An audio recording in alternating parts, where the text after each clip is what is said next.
Welcome, everybody. It is 12:04, so the perfect time to start this. 12. I have 12:04. So this is the perfect time to start the panel for which we are all here today. It's my pleasure to welcome you to the first conversation with Teach for All at Stanford. My name is Susana Claro. I'm a second-year doctoral student at the School of Education, the Graduate School of Education, and I'm part of a team of numerous master's and PhD students who have worked very hard to make this possible today. So I wanted to thank them. They are all spread around. Yeah. I want to also give special thanks to the faculty who worked closely with us in this project since last year.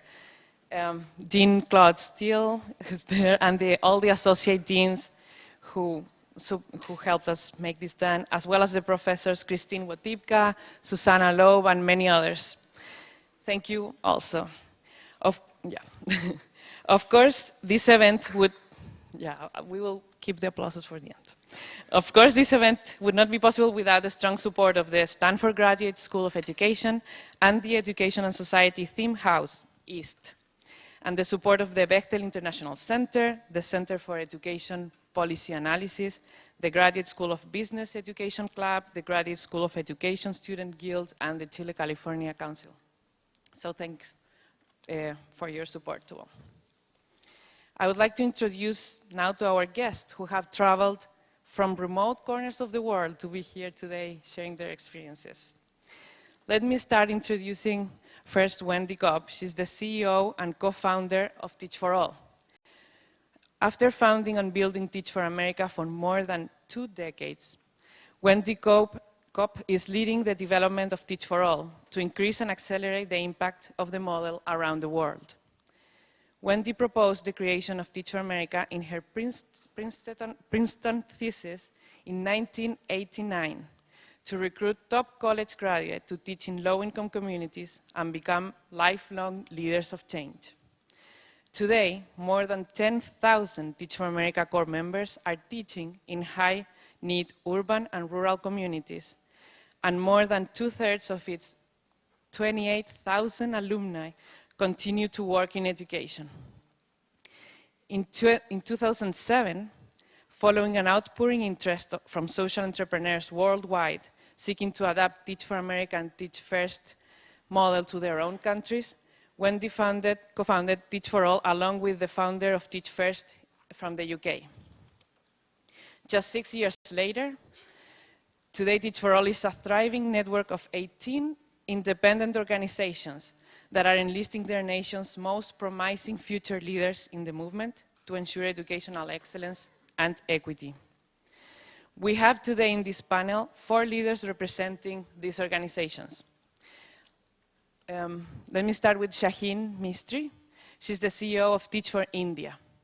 Shaheen is a well-known educator in India, and at her age of 20, she founded Akanksha to provide academic and character skills to the children she met while walking around the Mumbai slums. She has been working to change the lives of India's poorest children ever since. In 2008, Shaheen took the leadership role of Teach for India. Today, nearly 500 Teach for India fellows are reaching some 16,000 students in 5 regions of India. Shaheen is a TED India and Ashoka Fellow. Tomás Recart, at the end. He's from Chile, and he's the co-founder and CEO of Enseña Chile since 2008. He got inspired after hearing Wendy Cobb speak while he was a student at the Harvard Kennedy School. Now, in its 4th year, Enseña Chile has more than doubled in size and currently has 135 teachers. Tomás was named the 2010 Schwab Foundation Social Entrepreneur of the Year in Chile and the 2011 Young Global Leader by the World Economic Forum. Andrea Pacinetti, he's the CEO of Teach for China. He's in the middle. Andrea founded Teach for China in 2008 to expand educational opportunity for China's rural poor. The organization recruits college graduates from China and the US to teach in under-resourced schools in provinces where only 1 in 100 students have the chance to pursue higher education. Teach for China won Newsweek China's annual award for the most influential nonprofit in the country. He's a graduate from Princeton's Woodrow Wilson School. Evgenia Piva, she's the CEO of Teach for Bulgaria. She's also in the middle. Evgenia is a Harvard graduate and a former consultant who's passionate about unlocking the potential of Bulgaria's youth. In 2010, she became the first CEO of Teach for Bulgaria. She had previously founded the nonprofit Step for Bulgaria to deliver education to underprivileged Bulgarian youth. Teach for Bulgaria is graduating its first cohort this year. I want to introduce now Professor Pam Grossman. Most of you know her.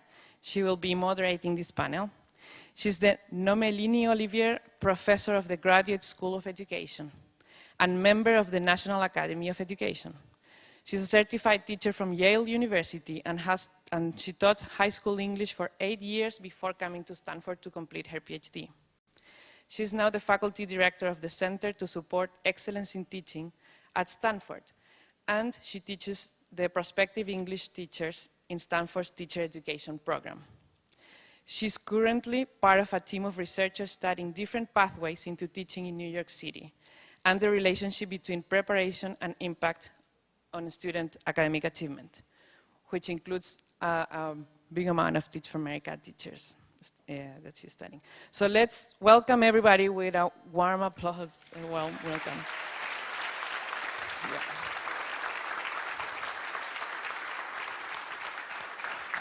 Thanks for coming from afar, and Pam, I'll give them to you.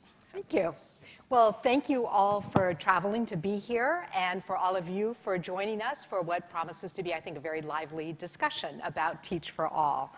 So, Wendy, we wanted to start with you. Most people, I think, know you best in your role as founder of Teach for America, but we understand that you've transitioned to Teach for All. So we want to hear a little bit about the history and founding of the organization and your decision to focus primarily on this organization. Yeah. Well, you know, I was really very, very focused on, you know, growing the impact of Teach for America in the U.S. because there's much more to be done in the United States. And wasn't thinking about the rest of the world at all until I started people like Shaheen and Tomas, and ultimately these other two and many others started coming to us and coming to our colleagues in the UK at Teach First as well, which had started about 10 years ago now, with a very similar model, asking for help, just absolutely determined that they wanted to, you know, launch these programs in their countries, and looking for advice. And I think ultimately that led to the idea of a network of independent organizations, you know, that would, you know, themselves call upon their own countries, you know, most promising future leaders, invest in their development, initially as teachers and ultimately as, you know, a leadership force for change and for expanding educational opportunity in their countries. So the idea initially was that, you know, Teach for All would work to accelerate their impact through sharing the lessons learned from organizations that had come before. I think what has inspired me so deeply about the potential of Teach for All, and ultimately, I guess many things led me to ultimately decide to just channel more of my energy in this direction, is first of all, you know, clearly I believe deeply in the power of this model to be a catalyst for the change that I think we need to see. You know, last night in here, not here I guess, but in Oakland, where Teach for America has been placing people for, you know, more than 20 years, we were able to talk with a number of the folks who have been there for, you know, a couple of decades now, who could really bring to life, you know, how much has changed for many reasons, and certainly in part because of the leadership of Teach for America alums in the schools in Oakland and in the communities in Oakland in the last 20 years. So I feel like we've seen here just the extraordinary impact that this model has the potential to have, not only during the core members' 2 years of teaching, but really as a force for the kind of systemic changes that we need to see. And clearly there are needs all over the world. And so if we can help support the spreading and development of this model in other high-need contexts, I think that's important. But I think what's been, I guess, just so compelling to me as well is just to see almost just the multiplying effect of a global network of these organizations. I think we've seen, first of all, that there's kind of a magnetic power of this model to draw incredible talent against a problem that looks very similar from place to place. It's not to say that there aren't massive differences between, say, India and the United States, but it's just when you get into it, you start spending time in classrooms, you realize that, you know, for the most marginalized kids in any country, their existence actually looks almost far more similar than it does different. And as a result, the solutions for them are, you know, there are remarkable similarities in the solution. And I think even as you then get above that and you start engaging in at the level of, you know, the governmental factors, the various educational leaders in these different countries, you just start realizing such extraordinary patterns in terms of the mindsets, the policies, and the practices that perpetuate the problem. So once you realize that there really are remarkable similarities in the nature of the problem from place to place, you realize the solutions are shareable. And so I guess, you know, to bring this to a close, I've just seen, you know, how powerful would it be to channel our world's top talent against one of the most fundamental problems, you know, that exists, just the inequities that persist in education in diverse contexts that inspire different ways of thinking, but as part of a global network that encourages the sharing of solutions, you know, and ultimately I really do believe we'll see movements in dozens and dozens and dozens of countries around the world that are moving more and more quickly to ensure educational opportunity for all kids, and that are moving more quickly because they're informing each other. So it's that, you know, seeing the potential for that that's really inspired me to channel my energy in that direction. Okay, thank you. Tomas and Shaheen, perhaps you can share your stories of what inspired you to start these organizations in your respective countries. So thank you very much. As Susana said, I'm an engineer. Basically, I'm a transport engineer and never thought about working in education, neither in the social sector. But my first job was visiting the local districts of the south of Santiago, where the, let's say, less advantaged schools are. And basically, I had the obligation of visit every single school in Puente Alto, which is the biggest local district in Santiago. And what I thought it was going to be a one-year job ended up to being a 4-year-and-a-half job. Basically for 3 reasons. One is when you, instead of seeing the data, you see the kids, there's a sense of urgency that I didn't have. I went to a private school, which I'm thankful, but I never had that urgency. So I created an urgency I didn't have. Second, I created a sense of possibility that mobilized me even more. We came into the schools and started doing simple stuff, not magic, but very simple stuff that created a lot of change. We did a mini software that was able to increase in 2 percentile points the whole attendance of this big district. And I realized if I could do this, there's so much more to be done. And third, which is quite, I think, important, in Chile every 5 years there's a huge student mobilization. So if you want to go into a strike, go to Chile every 5 years, you'll find one. And we had one big one in 2006. And I clearly remember the president of our country with every single politician and with every single, let's say, academic of education, with their hands up high, committing to education. And I am perhaps one of the few that believe them. But I believe that it's also very hard to do and change education just through policy. So I studied public administration, and I love policy. I understand policy. But that year, in 2006, I realized that public policy was necessary but not sufficient.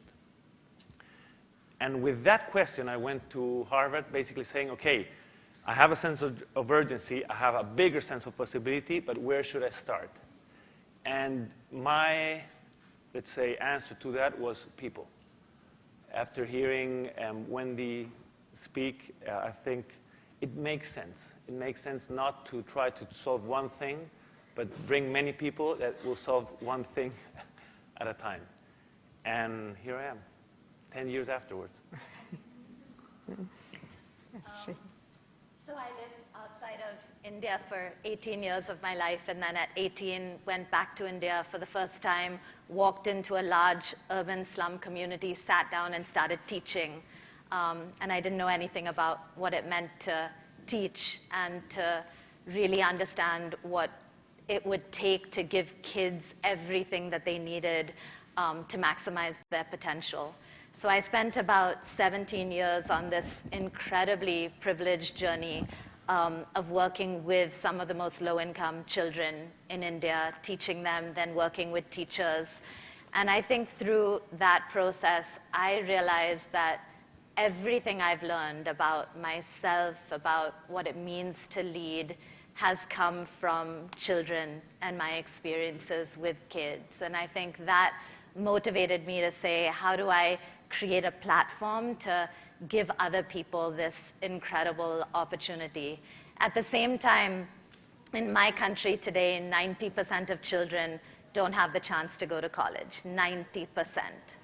And when I think about that number and I think about how to solve that, I keep coming back to the idea that we just don't have committed leaders in India today that deeply understand the need to give every child what they need to maximize their potential. So Teach for India for me was a way to give our best and brightest and most committed young people the opportunity to change their own lives and their own journeys, to be able to work through their lives across sectors towards this goal of equity for all kids. So one of the things that Wendy spoke to was the possibility of being able to learn from one another in a kind of what Tony Bright calls a networked learning community. And yet you work in very different national contexts and different cultural contexts. So can you give us some examples of the kinds of things that you've learned from one another, and perhaps some of the most important things that you've learned that you've been able to take back to your own countries? Could I maybe start? And the reason why I started is that I think it was that possibility for network learning that really got me very engaged in the entire idea of possibly becoming part of this really global community. So my story is really prosaic in a way, and I'll briefly walk you through it just because it's very related to that. Spending the first 18 years of my life back in my home country, then getting admitted to Harvard, of all places, just because I had really an incredible opportunity to get an incredible education, and then ending up sort of submitting myself to peer pressure and going into management consulting, and just realizing this is totally not my thing. And also thinking about, okay, so could I now go to India or could I go to Brazil and do something with local communities? And then this incredible opportunity just appearing out of the blue for me to go back to Bulgaria and set up something that is applying the Teach for All approach to solving educational inequality in Bulgaria. And the first question I had for myself when this opportunity appeared was, wait a minute, am I really ready for that? I never taught. Never had much to do with education aside from just writing my senior thesis on university education changes in the post-communist world. I've done a lot of work with, big people in the business world, but is that really relevant to everything that I'm going to do from here? And I decided to call up the founder of Teach First in the UK, who was actually in a very similar position. He used to be a consultant at McKinsey when he initially thought about the idea of Teach First. And ask him, so what would you say? Like, should I go for this? What qualities would I need to start it? And he was just like, oh yeah, just go for it. And I also had a call with Wendy, and I just remember her questioning me. Every single question started with, so how do you think about, policy reform in your country? Or how do you think about young people wanting to really be engaged in this problem? How do you think about this approach really being relevant to the situation? And I think these two pieces basically sum it all in a way. One is just once you really want to contribute to solving this huge challenge in your country and across the globe of really providing every single child with access to quality education, you will find the way to get there because you have people who keep pushing your thinking, and also because you have people who are really willing to share the knowledge. And Teach for Bulgaria hit off the ground really quickly and managed to grow from an 8-people staff to more than 120 people community today in like about 2.5 years, which given the American context might look really small. But for a country of 7.5 million, it's actually a pretty significant thing, where NGOs are definitely not considered as professional organizations, where no one is really understanding today what the big problem is in education, the fact that we have 40% of kids functionally illiterate, the fact that 15% of the population is literally just banished to eternal poverty because no one would ever give them the chance to get what they need to sort of go beyond that vicious circle. And we hit off the ground because we could take a very well-tested selection model for teacher leaders, based on Teach for America experience and other organizations' experience, and adapt it to the local context. Because we could take various training modules that were prepared as part of the teaching as leadership paradigm and others, and see how we could apply them to the local context. And that was just a start. But then clearly there are contextual differences that it takes on every single one of us, these really high quality people that Wendy was talking about in the network, to figure out, okay, so how do we tweak this to make it really relevant to our context? So this might come as a total surprise to everyone, but I'm not actually Chinese. In fact, I haven't spoken a word of English in about 6 months, and it's amazing how sensitive one's mother tongue is to neglect. She is a tricky mistress, English. Thinking about your question, around January, a fellow named John Daisy, whom I'm sure a lot of you are familiar with, I think he's still the school's chancellor in Los Angeles. He has a day-to-day contract, he said, so it's a legitimate question. He was in China.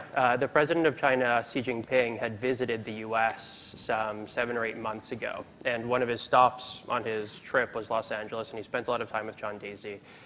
And they got to talking, and he invited John Daisy back to China to sort of see what was going on there. And John visited a few different locations. He was in Beijing, he was in Shanghai, and then he visited a few kind of rural, more low-income indigent communities. And he sat down with me in Beijing and said, this is really shocking to me. And it's not shocking in the sense that I expected it to be. It's shocking in the sense that there are so many similarities between what I've observed here in China and what the bleeding edge of education reform in the US today is.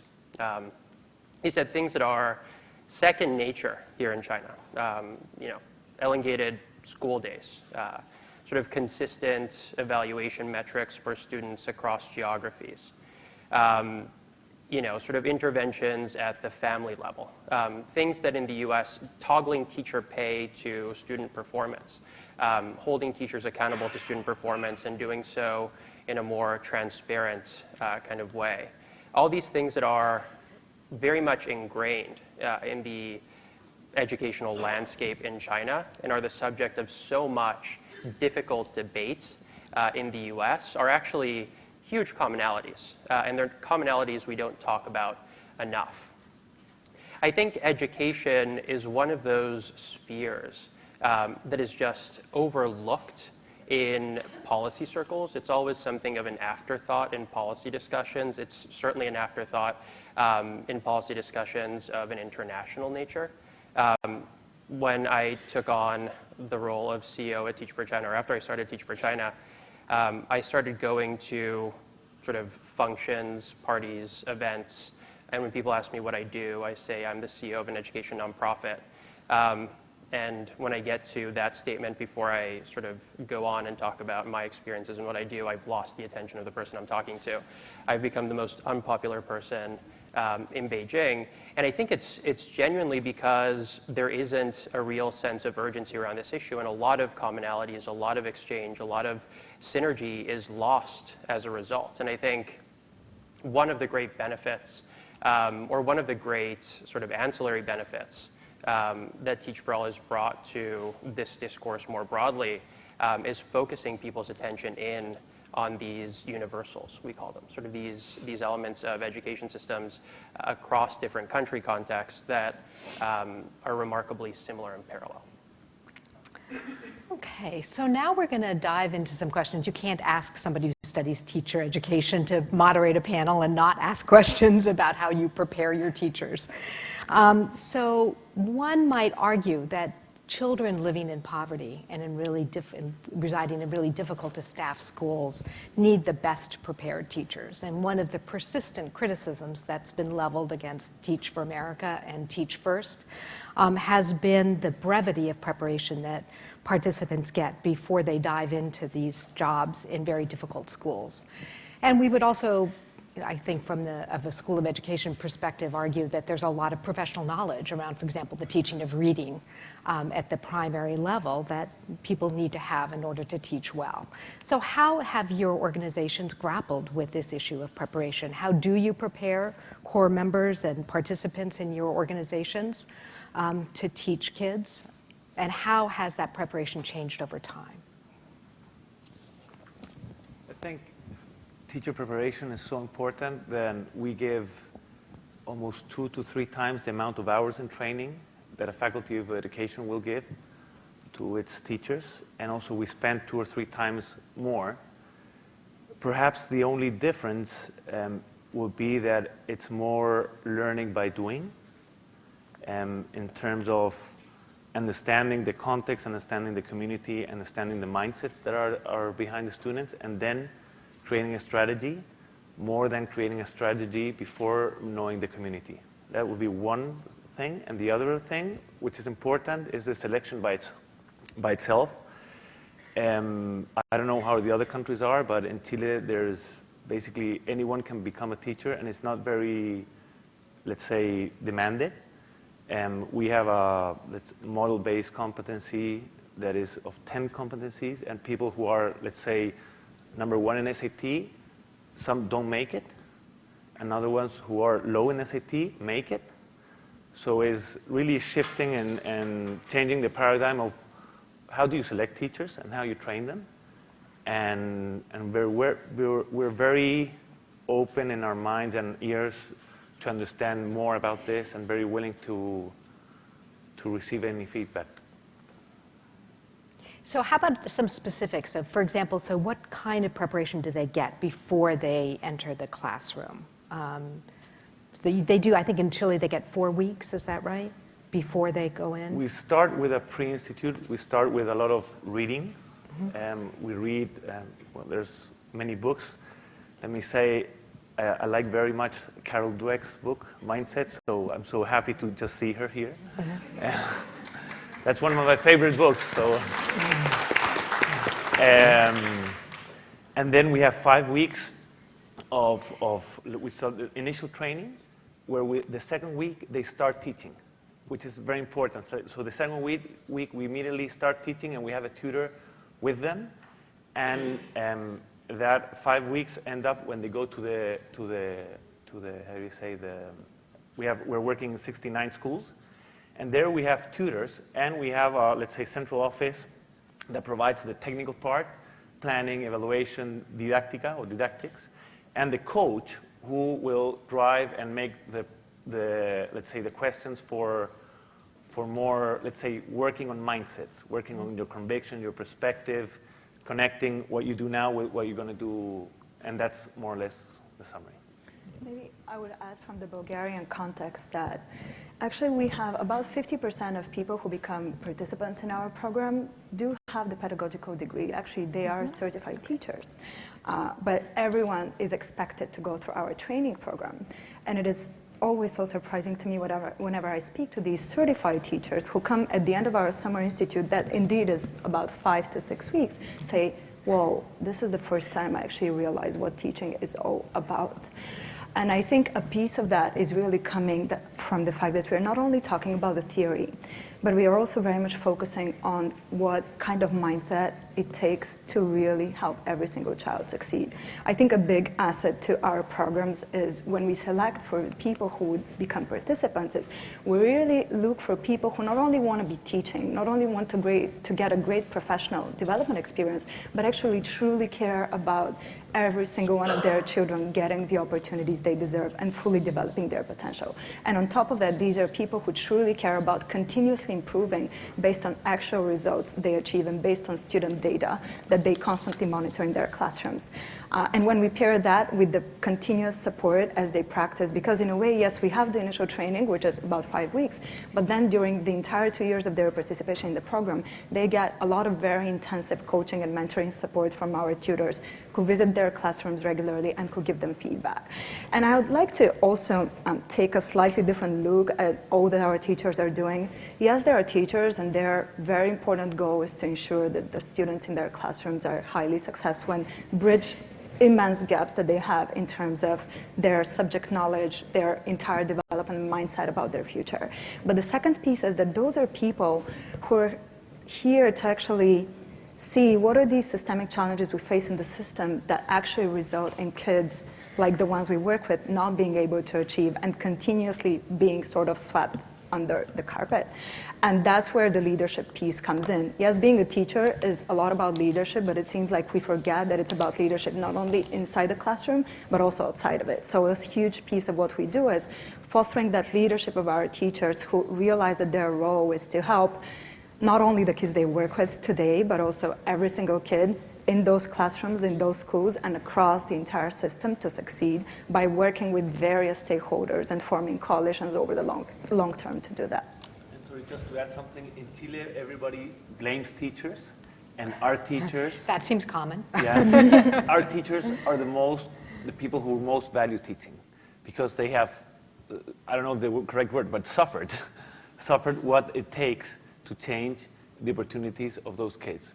So it really is people, I understand the questions that they have to our program, but I think they don't understand the purpose of it. Because in the end, our core members love teachers. Like, how can you do this? It's amazing.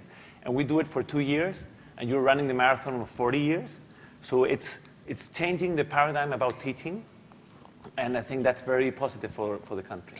Say a little bit more about that, because again, one of the things that you might say is that encourages the notion of teaching as a short-term occupation rather than a longer-term endeavor. And I think that one of the questions, again, that has been raised is the impact of having two-year teachers, particularly in communities like Oakland and others, where there's a lot of attrition in high-poverty schools. And we know that kind of attrition hurts students. So you're trying to do something very positive for kids in the school, but by the very nature of the structure of the program, you might, in fact, be hurting their achievement. So how do you reconcile that? It's embedded in the very model that you have. I can talk about what we've tried to do at Teach for India. What we've tried to do is loop with our kids over time. So when a fellow graduates after 2 years, we'll put another fellow in with the same subset of kids, and we'll stay with our kids right until the time they graduate. So we're really able to see when the gap is actually bridged and when we're getting kids to the same place.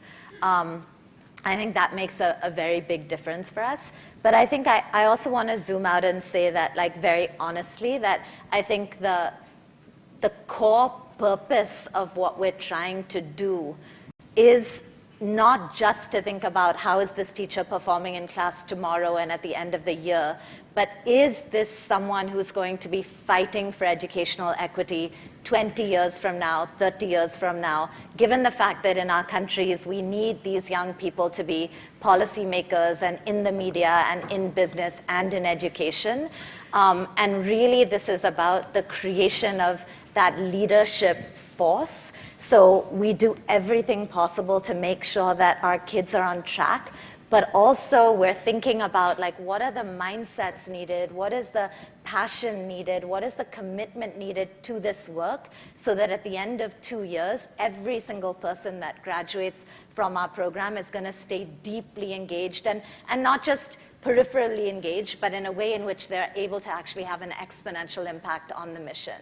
And I think that's somewhat misunderstood sometimes, that it's hard and there's an inherent conflict in that because we're thinking about kids short term, but we're also, like, our vision is one day all children in our nations, and so we're thinking about the leadership that's needed to make that happen. But part of that will involve addressing the teacher workforce issue, right? Of attracting more high-quality people. You know, you've done an excellent job in selection of getting people excited about coming into teaching, but for some percentage of them, they'll need to stay in classrooms in order to have that impact on the local school level, that they'll have some impact through the policymakers and through the leaders you prepare.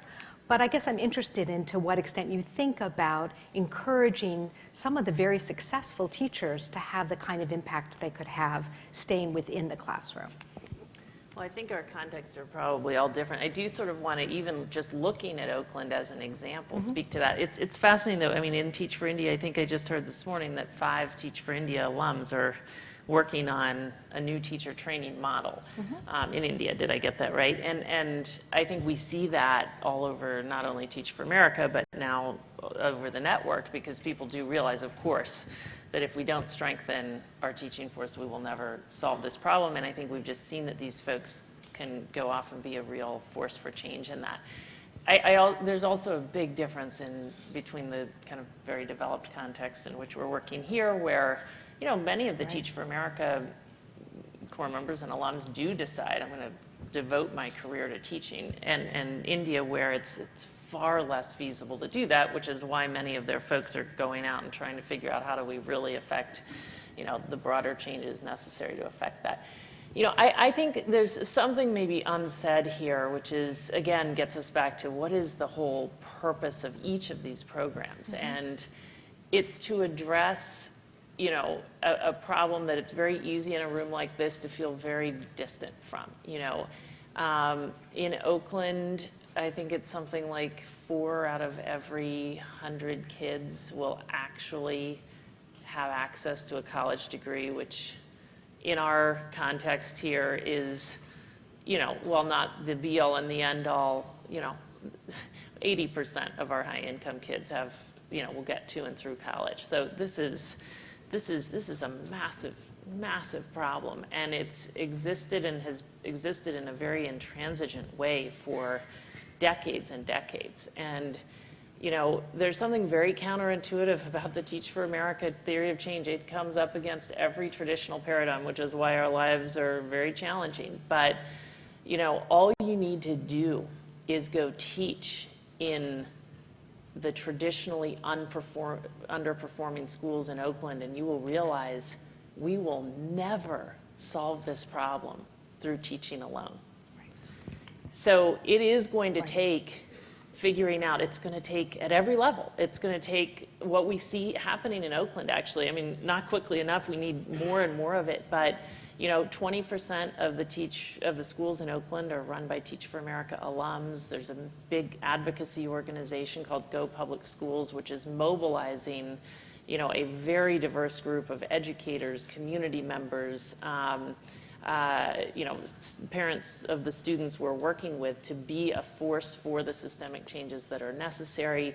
A number of these folks they're driving change from different, you know, vantage points, and you can see it. Oakland is the fastest improving school system in California. And, you know, not to take the credit for that, but if you took all the Teach for America alums out of that picture, you would take away so much of the energy and leadership that's driven the change. I think if our people were not being responsible teachers and effective teachers during their first 2 years, we would have to revisit the whole thing. But the fact is that the research shows that they are, in fact, more effective than other beginning teachers, you know, in their schools. And so it's a different training model, but it's a very intensive training model. It's pre-service and ongoing professional development. It's getting positive results for kids. But probably most importantly, given the problem that we're addressing, is that these folks do go on and are, as we saw last night, just in talking with a number of these folks in Oakland, a real force for the long-term changes that we need to see. Yeah. Just add something something very small, which is when you go into these classrooms and into the schools, you understand the big gap from the real and your ideals. Obviously, we would love to have best teachers, 10 years teaching there, but the attrition rate, at least in Chile, is even bigger, right? And we understand what should be done, but then you go into the schools and you know what is being done. And that gap is so big that is where you create the urgency, and there is where you create the sense of possibility and become, let's say, a team builder to change this. Can I, sorry, just add something, not so quickly. So I think there's an embedded fallacy in your question, which is, don't the most underserved students need the best trained teachers? And I think that's not necessarily accurate. I think the most underserved students need the best teachers. Whether they're the best trained or not is a different question. And I say that in the context of China. Again, I've been away from the US for so long at this point that I've lost my orientation here. But in China, normal institutions, teacher training colleges, are pretty poor institutions as a rule. China has, just as a frame of reference, gone from educating about 20 million children in 1984 in the compulsory education band to educating more than 200 million children in that band today. So a bit more than half the population of the United States of America is currently in the 1st to the 9th grade in China. And the policy approach to addressing that issue has been to basically increase access to teachers for students by depressing the barrier to entry for what it means to be a teacher.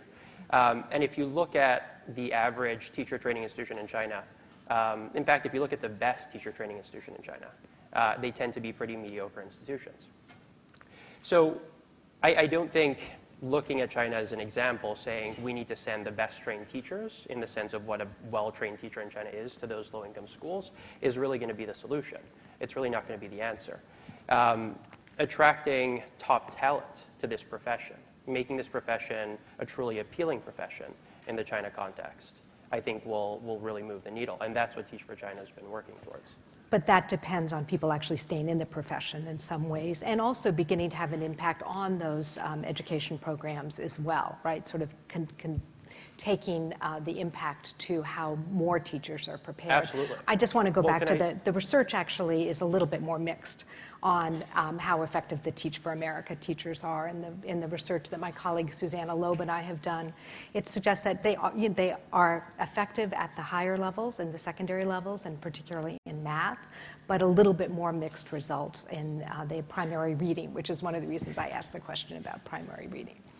So more rigorous the methodology, though. I mean, when you really look beneath, I mean, there's just so many things that pass for studies, and obviously I'm not questioning your research credentials, but it is true that when you look at the most methodologically rigorous studies that have the most controls, the Mathematica study, which showed, you know, significant positive impact, even as it related to veteran teachers in schools. So I just think, you know, when the Department of Education ran its big, you know, whatever they were calling it, what is it, I3, and said, okay, we're going to make decisions purely based on what the research says. Out of 2,000 applicants, they chose 4 organizations where they believed that the impact levels and the rigorous research actually showed positive impact, and we were one of them. So I have to say, I do believe that the research does definitively show. I'm not claiming big things here, by the way. I'm not saying it shows that our people are dramatically better. No. I'm just saying it shows that they're at responsible. Least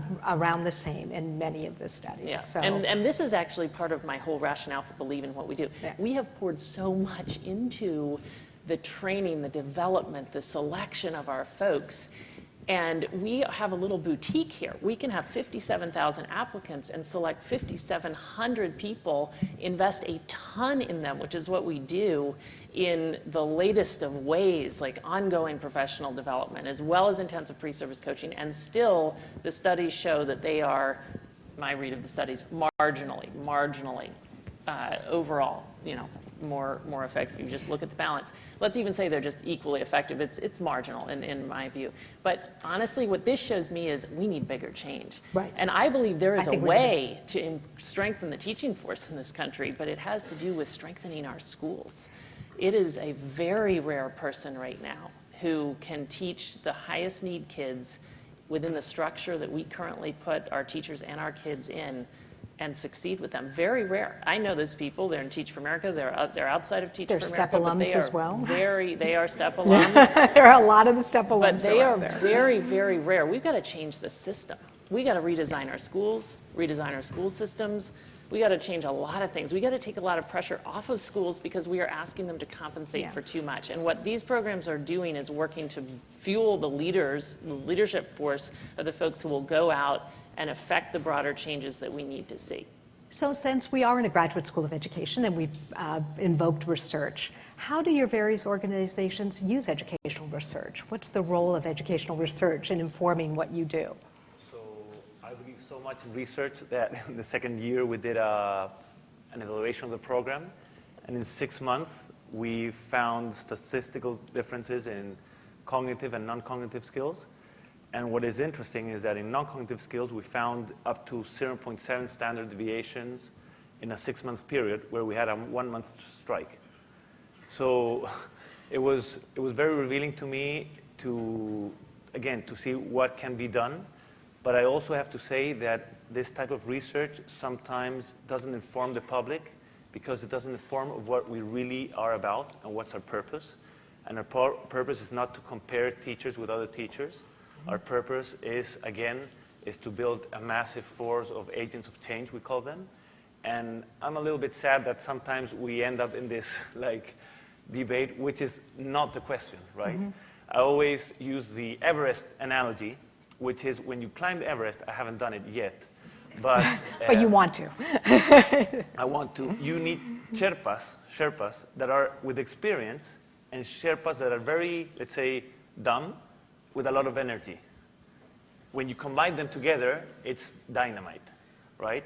And I'm a big believer of social capital. I'm a big believer that you have to do things together and with a purpose. I would aim at and talking about the purpose, and I'm sure that will drive us much more.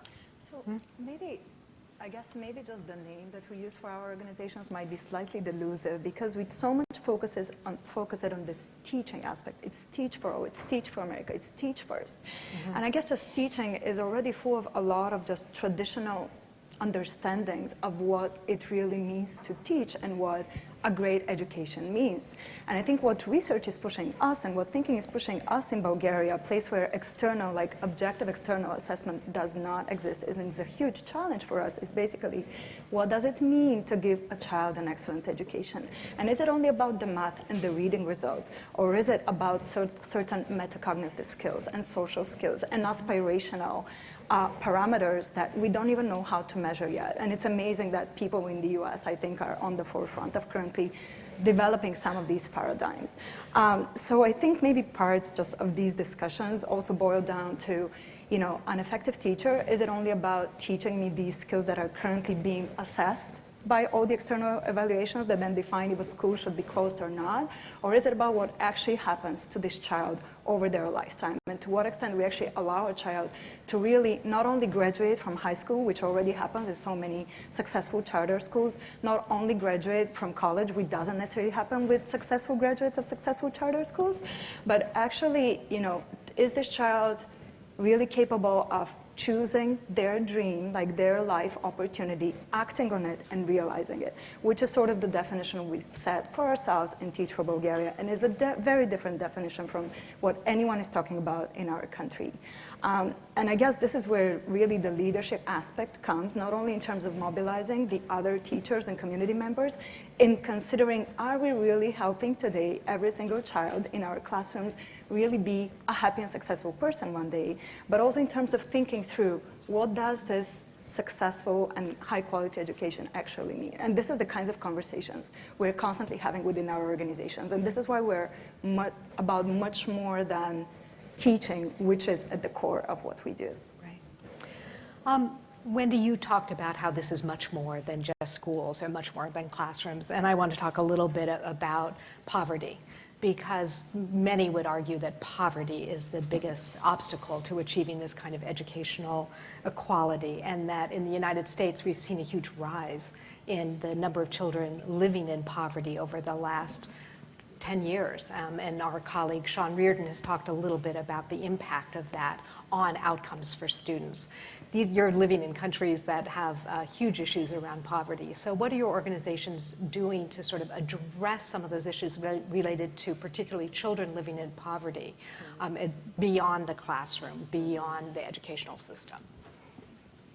So I think there's a huge opportunity in this respect in China to reframe the debate and I think demonstrate what's really possible. Because China, starting about 12 years ago, began implementing a policy of school consolidation, which was I think was a very controversial policy, and it remains a very controversial policy. But China basically did away with one-room schoolhouses of the sort that one might imagine in a rural Chinese community, and consolidated all of its educational resources in these much larger institutions, most of which are boarding schools.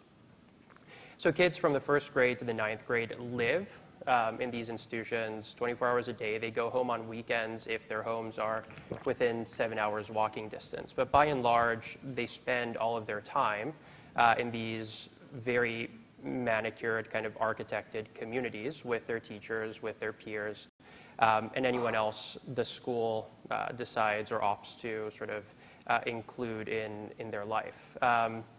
And to a great extent, that really neutralizes the effects of poverty on their lives. I mean, these are children who live on $1 a day, whose families, tend to be very disaggregated. Their parents don't live with them or don't live in their communities. They tend to be migrant workers in cities like Beijing, Shanghai, and Guangzhou.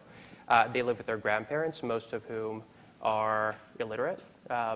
And the opportunity to be in a school environment that is, to the greatest extent possible, really a controlled environment, neutralizes those dimensions.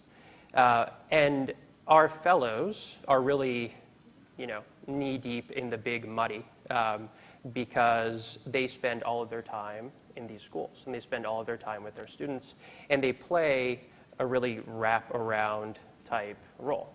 They're not only instructors in the classroom, they're, big brothers, big sisters. They play very much a parenting role in the afternoons. And the impact we've seen is really huge. It is what you were asking about, sort of what actually happens and what the measurable results are. And first of all, there's no greater stakeholder, there's no organization that has more at stake when talking about the impact these teachers have in their classrooms than these organizations themselves. These teachers being successful is central to the model, right? Like if a teacher at a Teach For organization is not seeing transformational outcomes, he or she can learn the wrong lessons. And so we invest a tremendous amount of time and energy and resources into ensuring that our teachers are putting their kids on transformed life paths, as it were, putting them on paths that are discretely different from the paths of their peers who haven't benefited from this intervention.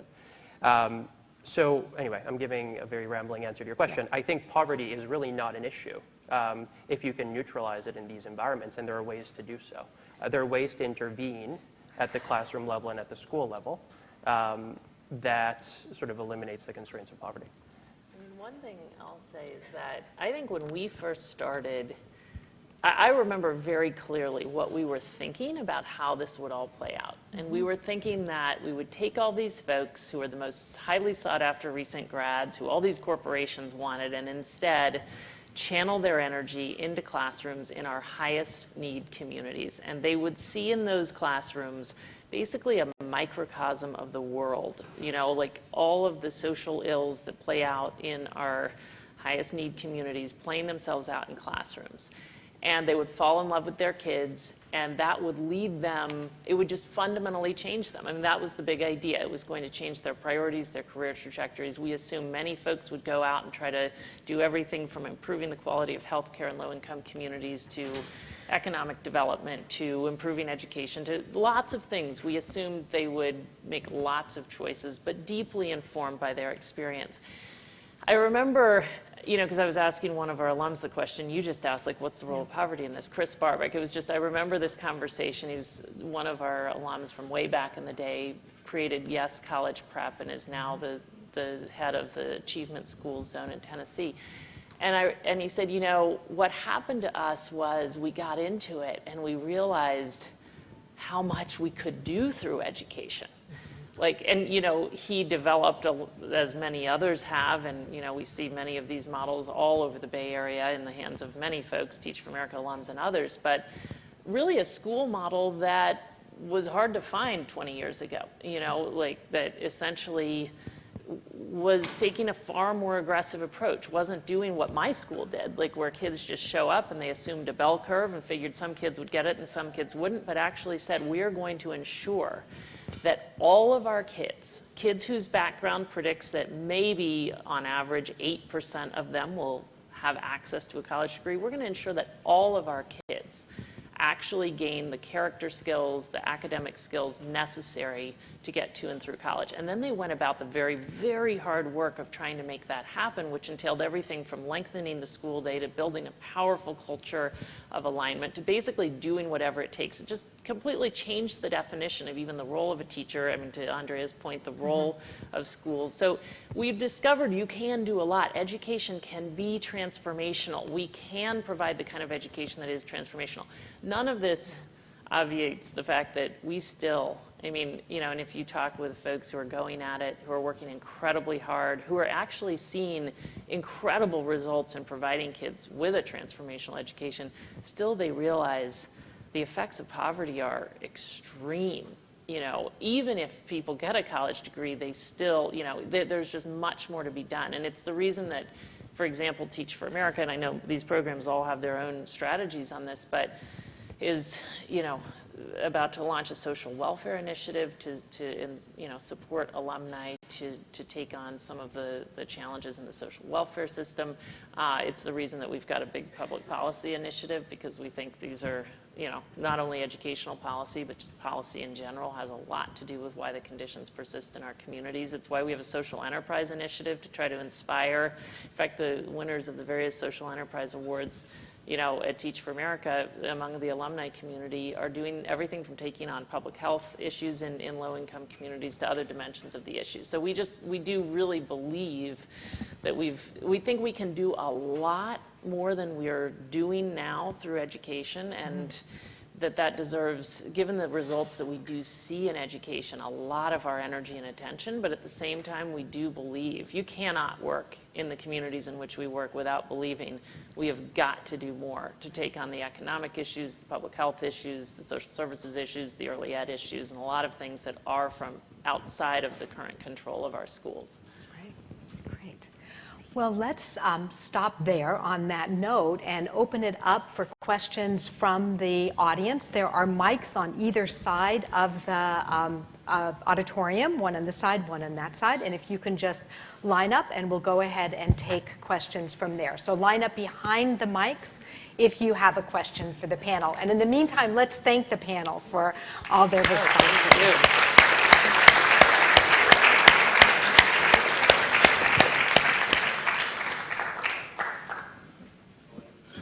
Hi, I'm from Argentina, and I think Argentina, Mexico, and a wide range of developing countries have many things in common with what some of you face in your countries, which is the level of corruption in the teacher workforce and corruption in the hiring of teachers, in the promotion of teachers. Definitely India, you're nodding, because that's a big issue. I'm very skeptical of these very small scale interventions in terms of their impact on systemic things such as corruption in teacher workforces. And I understand that your approach to that is in terms of having the people that go through your programs then become leaders. But I'm sure you also know it's very hard, even as educational leaders, to bring change into political systems that are corrupt and work in these ways. So are you thinking about that when you train your people in terms of leadership? And can you speak to that in terms of what specifically you do to help them work in those environments? You want me to go? So I've just been sitting here for the last few minutes wishing that I could transport everyone to a classroom in India because I feel the skepticism and I hear the questions, and I worry that the problem is so challenging that the skepticism and it's just stopping us from doing more. And I agree with you, there's so much more that needs to happen, but given where our countries are, and I truly wish that I could just bring this to life for you all and for you to see what our fellows are truly able to do, given the fact that we don't have teachers in our classrooms next door. We have 75 kids packed into a classroom. We have, just every single issue that you can imagine. And you have these young people going in believing that despite all of that, they're going to change something, And I understand the naivety associated with that, and I understand the reaction, especially sitting in the Graduate School of Education. But my understanding and my experience has been that there is a power in that can't be underestimated. And it will happen slowly, but we see it at the child level. 2 days ago, I was with a little girl who lost her father when she was in the 2nd standard. She's in the 5th grade now. She lost her mom 4 weeks ago, and she has nobody in the world. And her Teach for India fellow has figured out how she can get her life back on track, right? That's an incredible thing for someone who's 23, 24 years to be able to do. And my belief is that if young people go through that kind of an experience with that level of idealism, supported through our programs with however much we can give them, right, of support and training, however much we can give them, then if anyone has a chance of fighting the intractable problems in our country, it is those people, because they've lived through it and they've seen how how difficult it is to turn around one child's life and one classroom. And if you go into a classroom, typically in India, you go in and your kids are 4 to 6 years behind where you want them to be, right? They don't speak a word of English, they don't know their alphabets, and they're in class 4. This is typical, right? And you're 23 years old and you're charged with taking those kids and getting them to grade level, and not just academically, but giving them the values and mindsets and aspirations and all of the other things that they need. If you're able to do that over the course of 2 years, and we're able to support you to do that, then I truly believe that you're set up to be the kind of leader over time, assuming the fact that you have the grit to stick it out, that will take on head-on corruption or any of the other big problems in our country. And so I just feel the answer is an and. I mean, I wish so much that every single teacher we put into a classroom in India had a graduate degree from this school of education, but they can't, right? That's not the reality of my context and my country. So how do you take the idealism and channel it in a way in which you do it responsibly, but you also really believe that something that's different maybe can work and maybe can really change our nation? And just in terms of poverty,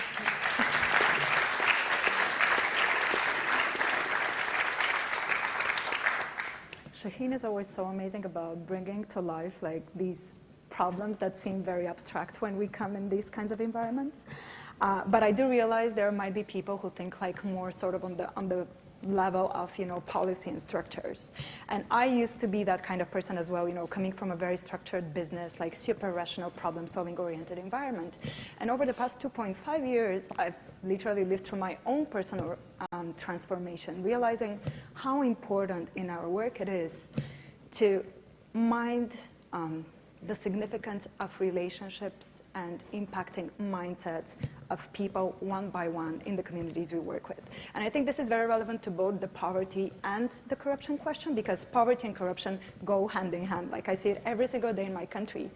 And the reality is that if you have parents who don't necessarily see an opportunity for their kids to be successful, and they've lost all hope that anything good could happen either to them or because of their kids because they're poor, then the way Bulgarian educational system works is school only depends on the number of students that go to that school for its budget. So the principal would do anything, literally anything it takes to keep as many students at school as possible, including things like not teaching those students effectively so they don't take qualification exams to pass on to a better school, including not writing the absences and not writing low grades so that the parents don't come to complain and there is no risk for the students to go away.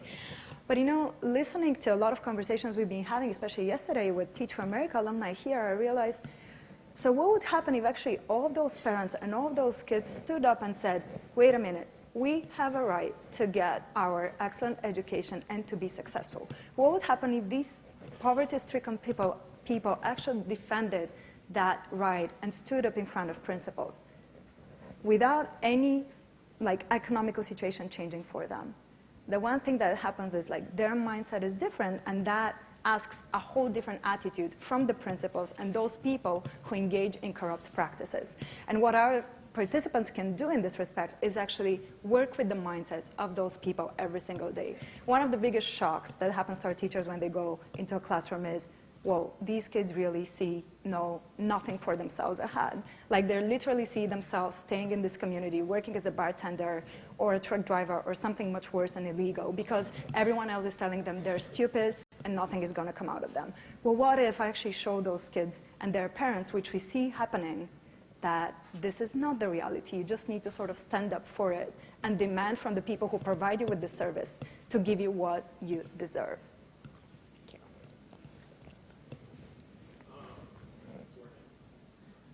Okay, so I guess a qualified teacher workforce is obviously very important for educational change. And I think a big part of your models is having highly qualified individuals eventually being transformed by whatever experience they have in the classroom and taking on leadership roles in other areas. What way do you see that model either perpetuating or challenging kind of long-held notions that teaching isn't the best thing highly qualified individuals should do? So you have someone who's very talented going to a Stanford, a Yale, a Harvard. Where do they use the opportunity and their political advocacy to implement the most change? Do you see it as being in a classroom for 30, 40 years, or in a classroom for a short amount of time and then moving somewhere else?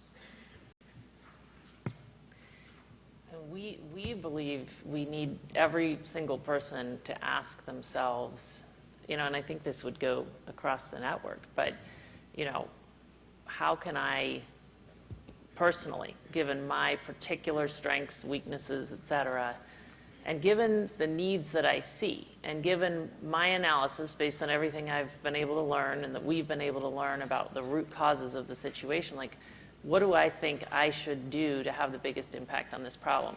And I think depending, again, on the context, that leads people to different choices. It leads lots of Teach for America folks to say, I'm going to stay in the classroom. It leads others to say, I've got to go become a principal. I want to become a superintendent. I want to actually become a doctor because I think medical issues are actually at the heart of this. It leads to different choices, and we think that I don't know, that's what we think will ultimately generate the highest impact from this model. It's led many, many people to say, we've got to figure out how to strengthen the profession of teaching. I mean, when I think about the number of chief talent officers in school systems who are TFA alums, the number of folks probably here at Stanford who, aspire to be teacher educators, I mean, I think it's led many, many people to focus on the teaching profession itself. And that means transforming, again, sort of going to your question, the fact that teaching is a profession that could attract and sustain highly qualified people. I went to Yale as an undergraduate wanting to be a high school English teacher and was told almost from the moment I got there, why would you waste a Yale education to be a teacher? And that's the kind of message I think we don't want to hear. Yeah, I think it's telling. I mean, our folks at Teach for America come in, they commit 2 years. Most of them are very unsuspecting. They think they're going to teach for 2 years and then go do something else. And the fact that more than half of them stay, you know, again, teaching in the highest need contexts, you know, something that they wouldn't have anticipated. The fact that 2/3 of the Teach for America alums are full-time in education, with another 20% in jobs that relate in some way to schools or low-income communities. I just think the perception of these programs isn't exactly the reality. 3% of the Teach for America alumni are working in corporations, 3%. So, you know, these are folks who come out of this deeply committed to change, some of them deeply committed to teaching lifelong, and others thinking we've got to do more from different angles. Okay, should we? Hi, I really admire your work because I've seen the enormous impact that it has had in my home country, Chile, and also here in the US. So I want to thank you all for being here and for taking your time to speak to us. And I would like to ask a question to Wendy. I'm really curious about what's in your dreams now, because being Teach for All, such a tremendously successful organization around the world, I would like to know what role has Teach for All in the world that you dream in your most optimistic dreams. Is it that every other teacher is a Teach for All teacher? Is it that a lot of principals are from Teach for All, or that like all of the alums are involved in education, or like how does it look? Well, and I should say your question is very generous. You know, we feel like we are at the very beginning of the Teach for All journey, just having celebrated our 5th year. There are 28 programs in the network. Many of them are in their earliest days.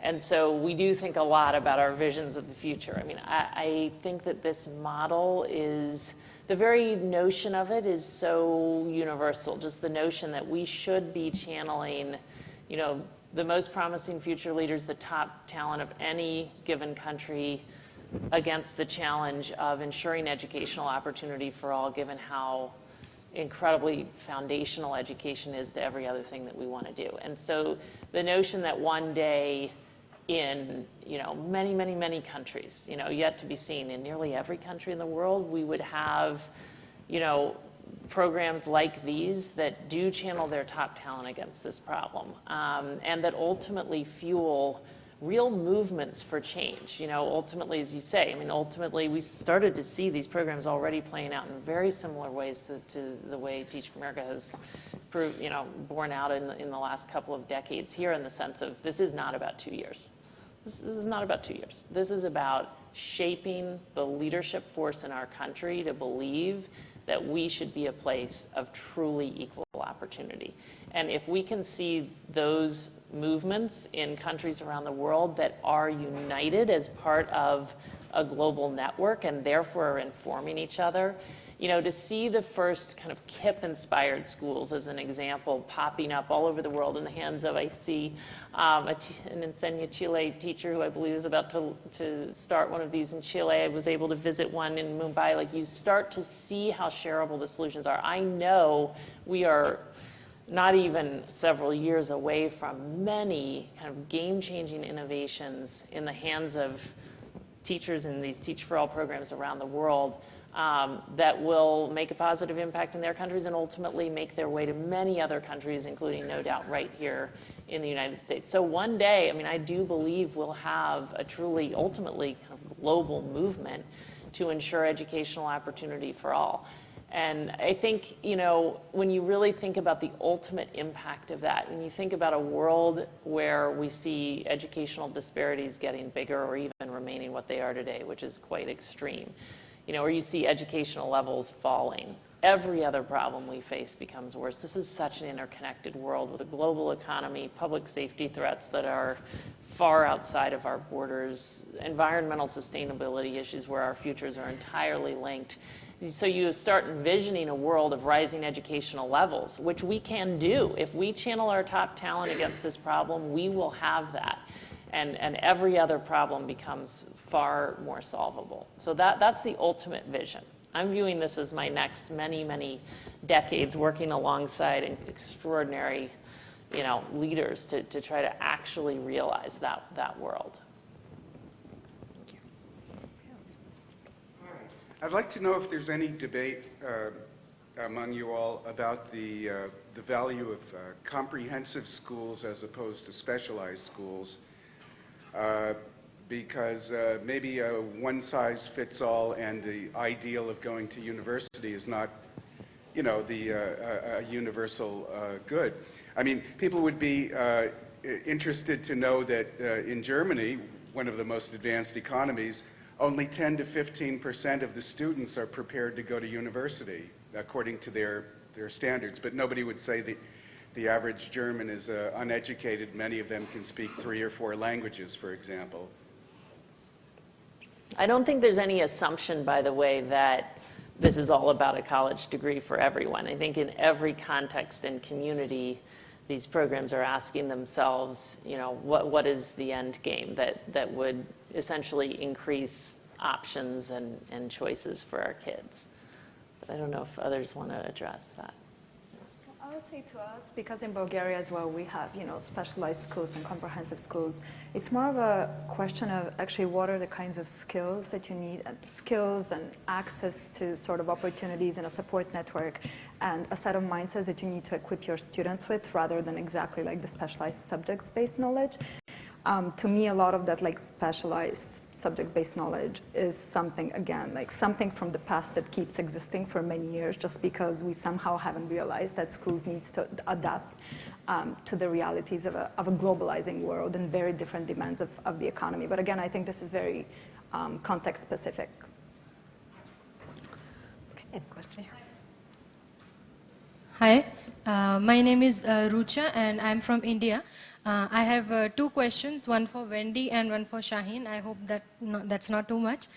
So, you were discussing about poverty some time back and how it might be a hindrance for children getting higher education. So I was thinking on the same lines. For Teach for America, which has been serving America for 20 years, what is the impact that you have been able to have till now? How many of your students have been able to graduate and how easy or difficult it has been for them? Because poverty is an issue if you want to get into good schools of higher education. We don't have the longitudinal data to be able to answer the first part of your question. We couldn't agree more, though. I mean, when you look at even, these kind of the growing number of, even just look at the KIPP network, 125 plus schools in our lowest income communities that are, they're having a transformational impact on their students' trajectories. They're more than quadrupling the percentage of them who end up, actually getting a college degree. But the real conversation at KIPP is, gosh, they literally got their kids through immense investment up to absolute levels of excellence academically, and they still saw, they want, 80 to 100% of their folks getting a college degree after that. You would think that would happen, and yet there are many, many other challenges. And so how do we provide the financial supports, the moral support, the many forms of support that folks need to actually get through college, and then honestly get well situated in their careers. I don't even think it shouldn't be to and through college. I think that's what everyone is very quickly coming to realize. It's going to have to be and through early career, because you just look at the safety nets that are around our more privileged kids, and if those don't exist, of course you're going to see huge disparities unless we find a way to address them. The good news is, I think that's finally where the conversation is, and there are many, many people in and around that, including many Teach for America alums, just trying to figure out what more can we do to actually provide those supports. Okay, thank you so much, Wendy. And Shaheen, I was reading about the teaching as leadership model, and it was not discussed much in this discussion. But I thought that the model was quite idealistic in the sense that the fellows have to put in 12 to 13 hours per day, and they have to set big goals for all of their students individually and keep on updating them, and then also talk to their families and friends and help take them all together to make a big impact. So how is it really possible for the fellows to do so much in such a small period of time? I think that's why we select so few people. So last year we selected 4% of the people that applied to Teach for India. I think the answer to that is that just needs to happen for our kids. Because our kids are so far behind in so many different ways, they're just not going to catch up without that level of relentless both belief and effort from the fellows. It's really hard, but we tell fellows it's a 2-year fellowship. You're not doing anything else for the 2 years. You can put in that kind of intensity. There's a lot of support. There's a lot of encouragement given to fellows at the same time to be able to sustain that. But we found that most fellows are really prepared to do that for their kids once they fall in love with their kids. That's a very important part of this. I think once you truly, truly love your kids, and if you understand the stakes, like what's going to happen if I fail, if I don't put in that work, what's going to happen to this child? If you get those two pieces right, I think you're willing to do whatever it takes. Thank you so much. This is more a question for Wendy. But I grew up in South Africa and Zambia, both countries in Africa, and I was just wondering, what is the process and what is the thinking behind starting new programs, where to start them, and kind of how to start them? Well, we have not been choosing where to start them. We're simply responsive to the initiative of local social entrepreneurs who have a vision for, adapting this model into their context and can build the local support necessary to do it. And once they demonstrate that they can do that and have an aligned model, then we, partner with them essentially. So we do, however, this creates the reality that we have today, which is that we have a big hole in Africa with programs, really in every other region of the world. So we have been considering and in fact developing a strategy, have a hub in South Africa now working to implement this to essentially seed the model, seed the idea of the model among the highest potential social entrepreneurs, and also create an enabling environment. And we're exploring various things. I think one of the challenges in Africa is the fact that it's very hard to get startup money.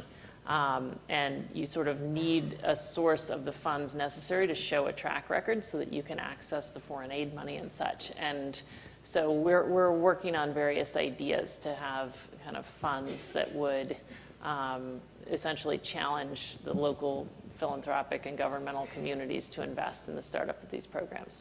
We're also working with about 10 early stage folks across Africa, some of whom will not make it, but some of whom will. So we anticipate having, about 5 partners in Africa and the Middle East, which is another area of focus for us in the next 2.5 or 3 years.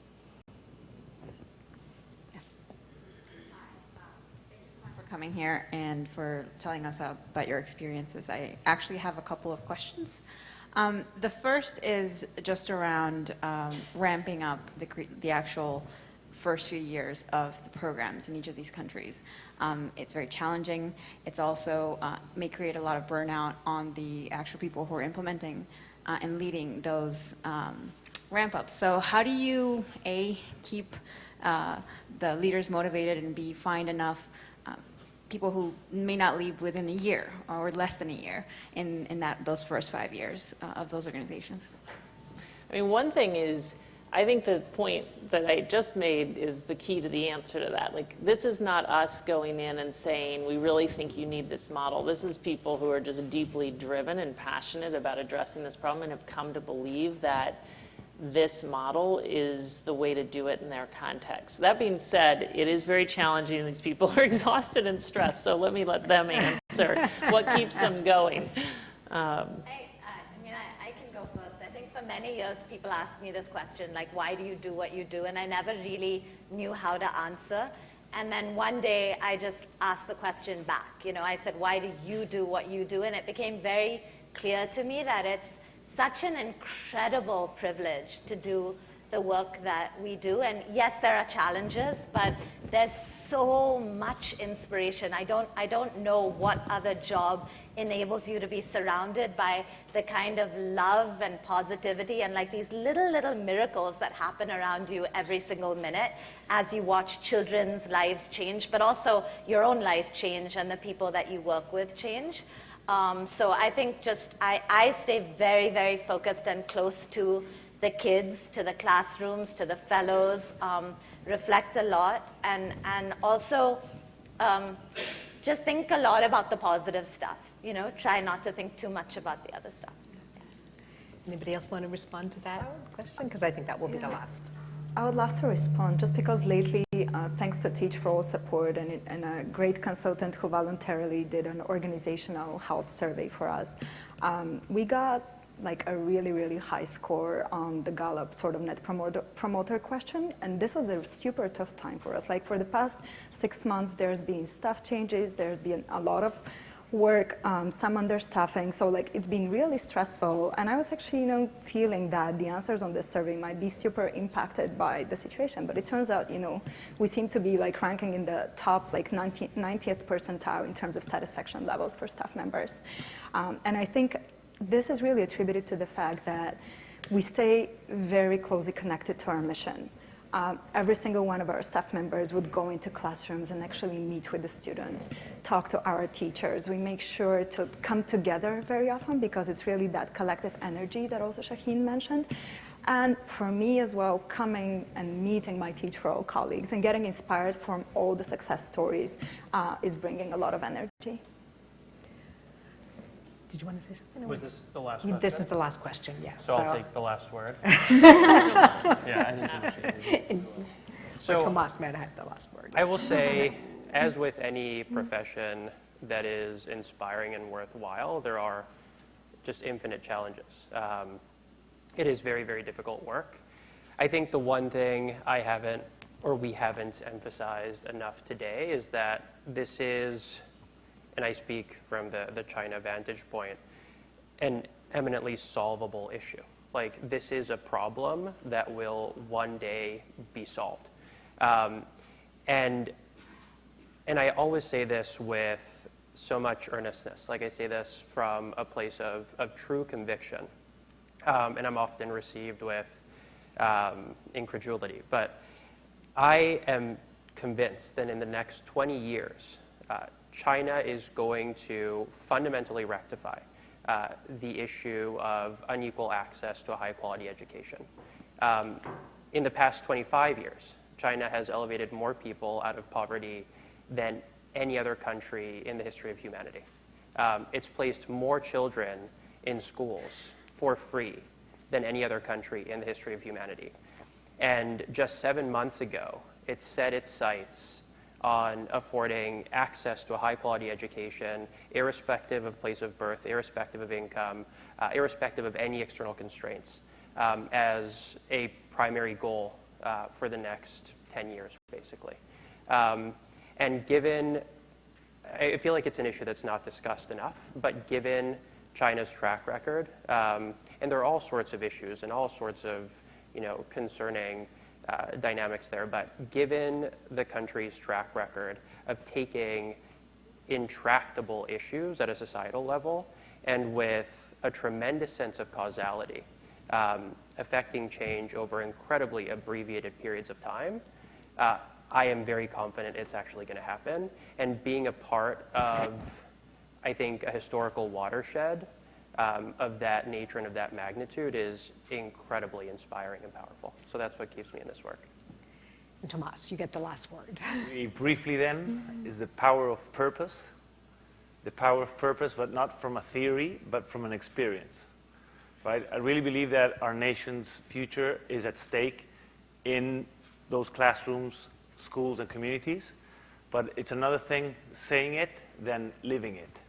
And as I said before, I never wanted to do this, but when I came and I had the experience, what I thought it was going to be a 1-year experience, it has been a 10-year-and-a-half experience. So it's a power of purpose, not from the theoretical point of view, but from, let's say, your emotions, your will, and your intellect. It's everything. And that is not from a theoretic perspective, but from an experience perspective. Well, on that note, we will thank all of the panelists for coming and talking with us about it.